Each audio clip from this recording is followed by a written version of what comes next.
Platbos is die mees suidelike natuurlike bos in Afrika.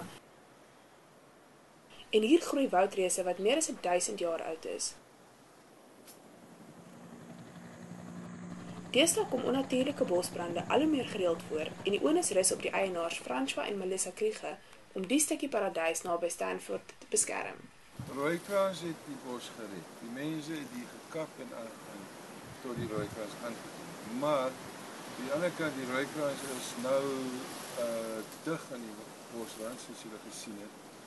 En dit is nou die grootste bedreiging. As dit nou moet brand, dan kan ons baie bos verloor. Hulle het onlangs Mike Hendricks hulp ingeroep om met sy gedokterde bosiekapper brandbane te maak. Die strook moet sowat 30 meter breed wees. 'n derde hiervan word kaal gelos, die middelste strook word toegangspad en die laaste strook, die een naaste aan die bos, wil hulle rehabiliteer met natuurlike bosrandspesies. Met sy bosiekapper het dit Mike en sy trekker sowat 80 ure geneem om die strook van 30 meter breed en 1,6 km lank skoon te maak. Dit is net ongelooflik om te sien hoe die bosiekapper deur die wal van indringerspesies eet. Net so 10% van die bosiekapper, wat al 15 somers agter die blad het, is nog die oorspronklike masjien. Die res het hy oorgebou, herontwerp, dinge bygevoeg en dimensies verander totdat dit na sy smaak was. Mike het onder meer kante met sowat 50 mm gelig sodat hy meer volume onder die bosiekapper kon inkry. Hy het ook interne versterkings aangebring om die trek en stootaksie meer robuust te maak. And why do you use a bush cutter and not something like a mulcher or chainsaws or something? Mulchers take a lot of energy away from your tractor, and therefore they also use a lot more fuel, whereas a bush cutter, being a rotary machine, is far more cost effective.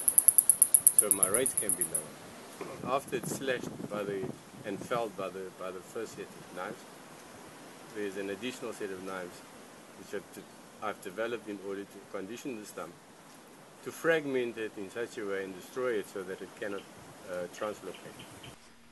Platbos is in baie opsigte spesiaal.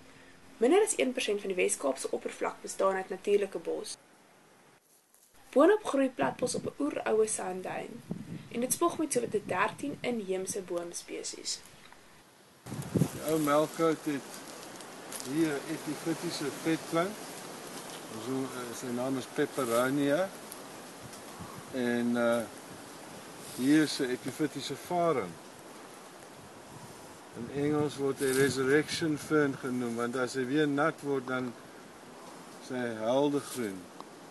En ranker groei binne sy holtes. En 'n Kaapse mirt, 'n seegwari.